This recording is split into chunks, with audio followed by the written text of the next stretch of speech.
ಬರೀ ರಾಜಕಾರಣಿಗಳು ಮಾತ್ರ ನಿಮಗೆ ಅಪ್ರಿಷಿಯೇಟ್ ಮಾಡಿದ ಅಷ್ಟು ಅದೊಂದೇ ಅಲ್ಲ, ಅದೊಂದೇ ಫಿನಾಮಿನನ್ ಆಗಿರೋದಲ್ಲ. ಈಗ ಸುದೀಪ್ ಸರ್ಗೂ ಆಕ್ಚುಲಿ ಒಂದು ಸೀಸನ್ ಚಪ್ಪಾಳೆ ಅಂತ ಧ್ರುವಂತವ್ರಿಗೆ ಕೊಡ್ತಾರೆ. ಅದು ಚೇಂಜ್ ಆಯ್ತು ಹೊರಗಡೆ, ಗೊತ್ತಲ್ಲ, ಹೊರಗಡೆ ಒಂದು ಔಟ್ರೇಜ್ ಆಗುತ್ತೆ. ಸೀಸನ್ ಚಪ್ಪಾಳೆ ಅವ್ರಿಗೆ ಕೊಟ್ಟರೆ ನಮ್ಗೆ ಗಿಲ್ಲಿ ಅಣ್ಣ ಕೊಡ್ಬೇಕಿತ್ತಲ್ಲ ಅಂತ. ಸೊ ಆ ಪೋಸ್ಟೇ ಡಿಲೀಟ್ ಆಗಿ ವಾರದ ಕಿಚ್ಚನ ಚಪ್ಪಾಳೆ ಅಂತೆಲ್ಲ ಆಗುತ್ತೆ. ಮತ್ತು ಸುದೀಪ್ ಸರ್ಗೂ ಆಕ್ಚುಲಿ ಕೆಲವೊಂದು ನೆಗೆಟಿವ್ ಎಲ್ಲ ಆಯ್ತು. ಯಾಕೆ ಗಿಲ್ಲಿ ಅಣ್ಣ ಅವರ ಒಂದು ಪೊಟೆನ್ಷಿಯಲ್ನ ಟ್ಯಾಲೆಂಟ್ನ ಗುರುತಿಸಿಲ್ಲ ಅವರು, ಅವರಿಗಲ್ವಾ ಚಪ್ಪಾಳೆ ಕೊಡಬೇಕಾಗಿದ್ದು ಅಂತ. ಸೊ ಅಂದ್ರೆ ಯಾವ ಸೀಸನಲ್ಲೂ ಸುದೀಪ್ ಅವರಿಗೆ ಎಲ್ಲೂ ನೆಗೆಟಿವ್ ಅಂತ ಆಗಿರ್ಲಿಲ್ಲ ಇಲ್ಲಿ ತನಕ. ಸಣ್ಣ ಪುಟ್ಟ ಒಂದು ಅಸಮಾಧಾನ ಇರ್ತಾ ಇತ್ತು ಅಷ್ಟೇ, ಇದೇನೋ ಸ್ವಲ್ಪ ಇದಾಯ್ತು ಅದಾಯ್ತು, ಇದನ್ನ ಟಚ್ ಮಾಡಬೇಕಿತ್ತು ಅದನ್ನ ಟಚ್ ಮಾಡಬೇಕಿತ್ತು ಟಾಪಿಕ್ ಅಂತ. ಬಟ್ ನಿಮ್ಮ ವಿಚಾರ ಅಂತ ಬಂದಾಗ ಅವ್ರಿಗೂ ನೆಗೆಟಿವ್ ಆಯ್ತು. ಏನು ಹೇಳ್ತೀರಾ ಇದಕ್ಕೆ?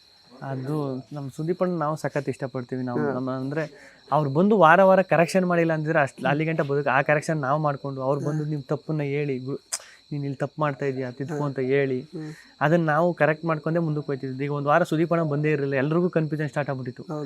ಈ ಸುದೀಪಣ್ಣ ಬಂದಿದ್ರೆ ಏನಾರು ಹೇಳ್ತಿದ್ರು, ಈ ಒಬ್ರಿಗೆ ಅಪ್ರಿಷಿಯೇಟ್ ಮಾಡ್ತಿದ್ರು, ಒಬ್ರು ತಪ್ಪು ಹೇಳ್ತಿದ್ರು, ಸರಿ ಹೇಳ್ತಿದ್ರು ಅಂತ.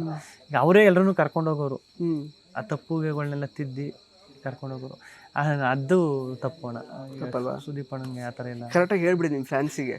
ಅದೇ ಸುದೀಪಣ್ಣನ್ಗೆ ಆ ಥರ ಎಲ್ಲ ಮಾಡಿದ್ದು ತಪ್ಪು ಅಂತ ಅನ್ಕೋತೀನಿ. ಓಕೆ ಸರ್, ಕೈದು ಬ್ರಾಸ್ಲೆಟ್ ಪ್ರೀತಿ ಇರ್ಬೋದಣ್ಣ, ನನ್ನ ಮೇಲೆ ಇರೋ ಪ್ರೀತಿ ಅದು ಸುದೀಪಣ್ಣ ಅಂದಮೇಲೆ ನಮ್ಮನ್ನೆಲ್ಲ ಅಂದರೆ ನೋಡಿಕೊಂಡು ಅಲ್ಲಿವರೆಗೂ ತಗೊಬಂದವ್ರಲ್ಲ, ಕೊಟ್ಟಿರೋ ಸಜೆಷನ್ ಇಂದಾನೆ ನೀವು ಸಜೆಷನ್ ಕೊಟ್ಟು ಆ ತಪ್ಪನ್ನ ನಾವು ತಿದ್ಕೊಂಡು ಅಂದರೆ ನೀನು ಈ ವಾರ ಇದು ಮಾಡಿದೆ ಅಂತ ಹೇಳ್ದಾಗ್ಲೇ ತಾನೇ ಅಣ್ಣ ನಮಗೆ ಅದು ಗೊತ್ತಾಗಲ್ಲ. ಈಗ ನಮ್ಮ ಫ್ಲೋಲ್ಲಿ ನಾವು ಆಡ್ಕೊ ಹೋಯ್ತಾ ಇರ್ತೀವಿ ನಮ್ಮ ಆಟನ.